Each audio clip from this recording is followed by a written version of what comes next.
Hello students. तो हमारा question है, हमें assertion दिया हुआ है that neopentane forms one monosubstituted compound and इसका रीजन है that a neopentane is isomer of pentane।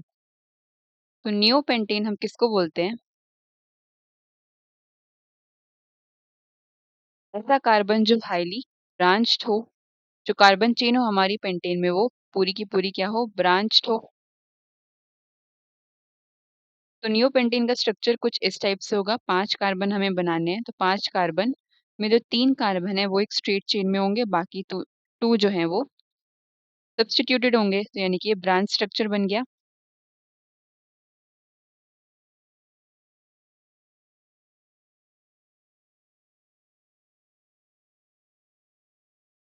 ये हो गया नियोपेंटेन। तो एजर्शन बोल रहा है कि नियोपेंटेन में जो अगर हम मोनो सब्स्टिट्यूशन करेंगे, मोनो सब्स्टिट्यूशन सपोज हम क्लोरीन का कर रहे हैं, एक ही क्लोरीन हमें लगाना है क्योंकि मोनो सब्स्टिट्यूशन हो रहा है।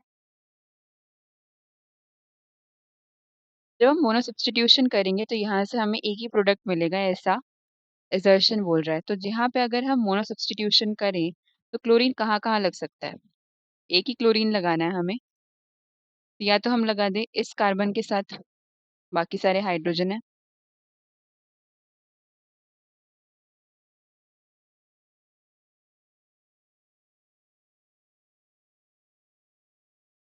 तो यहाँ पे हमें एक ही प्रोडक्ट मिलने वाला है, क्योंकि अगर सपोज मैं किसी और कार्बन पे क्लोरीन लगाती हूँ, सपोज इस कार्बन पे क्लोरीन लगा दिया,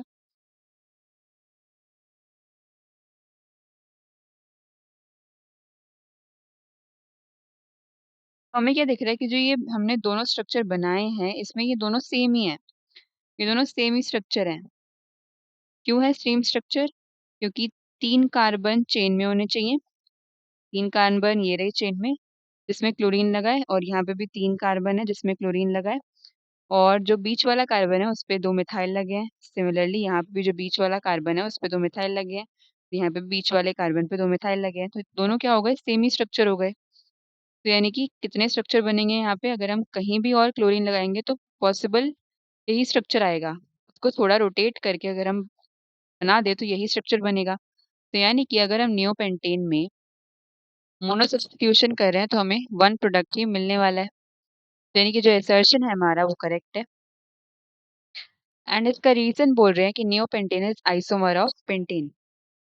तो पेंटेन क्या होता है? स्ट्रेट चेन हमारी 5 मेंबर, 5 मेंबर मतलब 5 नंबर ऑफ कार्बन की स्ट्रेट चेन।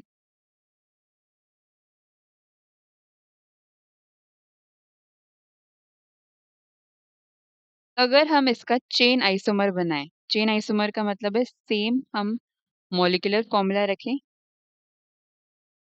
यानी कि 5 कार्बन ही रखने होंगे हमें और 12 हाइड्रोजन। और हम क्या करेंगे, हम ब्रांचिंग कर देंगे। ब्रांचिंग का मतलब है डिफरेंट कार्बन चेन कर देंगे हम। पहले हमारे पास स्ट्रेट चेन थी 5 कार्बन की, अब हम क्या करेंगे, 3 कार्बन की चेन बनाई और हमने बीच वाले कार्बन पे 2 मिथाइल सब्स्टिट्यूट कर दिए। तो अभी भी क्या है, इसमें 5 कार्बन है और 12 हाइड्रोजन है, तो है तो इसका सेम मोलिकुलर फॉर्मूला, लेकिन स्ट्रक्चर डिफरेंट हो गया है क्योंकि हमने क्या करा है, कार्बन की चेन डिफरेंट बना दी है। तो ये दोनों क्या हो गए आपस में, आइसोमर्स, चेन आइसोमर हो गए।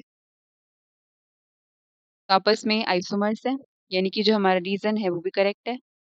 लेकिन इसका आइसोमर होने का रीजन हमें ये नहीं बता रहा कि नियोपेंटेन में एक ही सब्स्टिट्यूटेड प्रोडक्ट बनेगा। वो तो हम इससे सब्स्टिट्यूशन से बता रहे हैं कि जो पोजीशंस है वो इक्विवेलेंट है, इसीलिए यहाँ पे मोनो सब्स्टिट्यूशन में एक ही प्रोडक्ट मिलने वाला है। तो यानी कि दोनों एजर्शन और रीजन करेक्ट है, लेकिन रीजन करेक्ट एक्सप्लेनेशन नहीं है एजर्शन का। तो हमारा आंसर क्या आ जाएगा, option 2, both assertion and reason are true but reason is not the correct explanation of assertion.